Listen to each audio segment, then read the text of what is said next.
Presidenti i Serbisë Aleksandar Vučić ka shkruar në tekstin autorial për gazetën e Podgoricës Borba se Malizi vetëm 2 vjet pas braktisjes së Shtetit të Përbashkët me Serbinë shkeli kartën e Kombeve të Bashkuara dhe mori pjesë, sikur se tha ai, në marrjen e Kosovës dhe Metohijës nga Serbia dhe njohjen e pavarësisë së saj.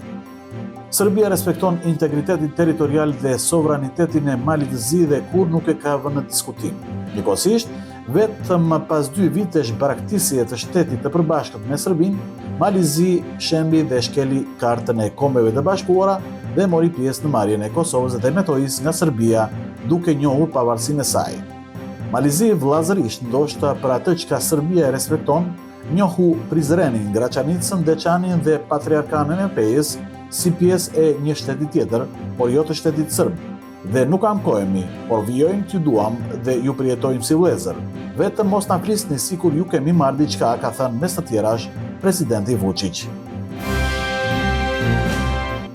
Kosova nuk do të betë antare e Këshillit të Europës dhe parimi i integritetit territorial dhe sovranitetit do të bizotrojë dhe gjatë kësaj mbledhje të Komitetit të Ministrave të Këshillit të Europës, ka thënë Ministri i Punëve të Jashtme të Serbisë, Marko Đurić.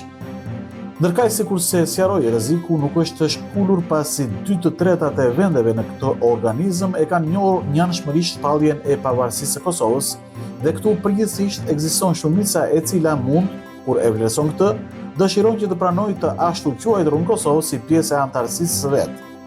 Është mjaft e rëndësishme që zëri i Serbisë të dëgjohet me kapacitet të plotë dhe pamundyshe, e cila njeh në mënyrë të barabartë integritetin territorial dhe sovranitetin e të gjitha vendeve të Europës.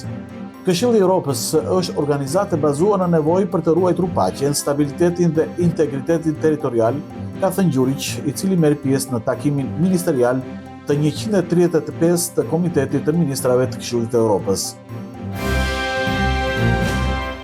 Komisionera Europiane për zgjerim Marta Kos ka thënë në Prishtinë se Kosovës i nevojitet në rrugën drejt Unionit Evropian angazhim konstruktiv në dialog me Serbinë.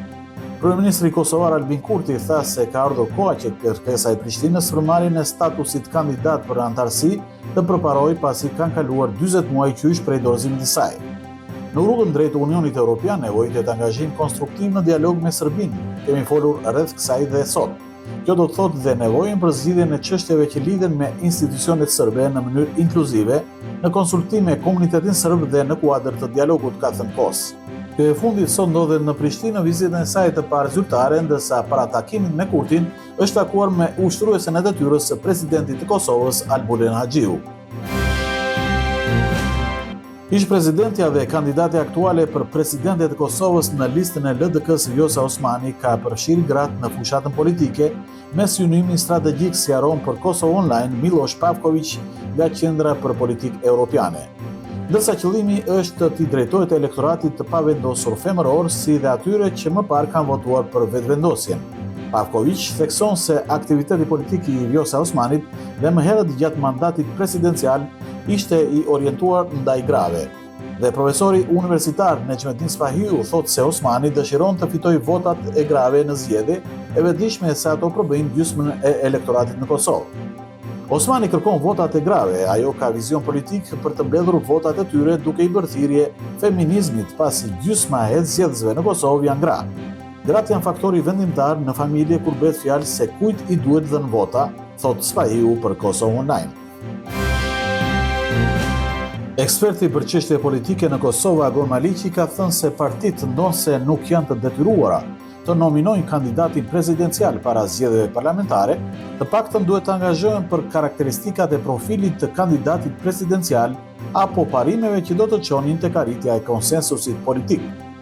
Do të duhet të sqarojnë rrethanat në të cilat do të pajtoheshin për presidentin dhe cilat karakteristika do të duhet që të kishte ky president për të shmangur edhe një palë zgjedhje të tjera, tha Maliqi për Radion Europa e Lirë. Në praktik, kjo sipas fjalëve të tij do të thotë transparencë e madhe politike para zgjedhjeve dhe më pak improvizim pas tyre.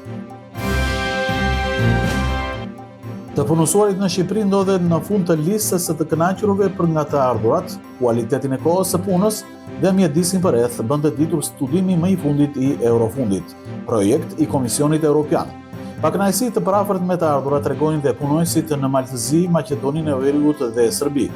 Punonjësit në Kosovë, pavarësisht asaj se kanë pagat më të ulta në Europë, nuk janë në fund të listës pasi sipas anketimit, kualiteti i punës nuk përcaktohet vetëm nga paga, por nga kombinimi i faktorëve që ndikojnë në tërësinë e eksperiencës së punës dhe jetës personale të individit. Gjatë fundjavës pritet ndryshimi i motit me shfaqjen e të ftohtit dhe rreshjeve të dendura. Temperatura do të jetë rreth 22 gradë Celsius. Në nisje të javës së ardhshme do të vazhdojë të jetë mot i ndryshueshëm dhe jo stabil.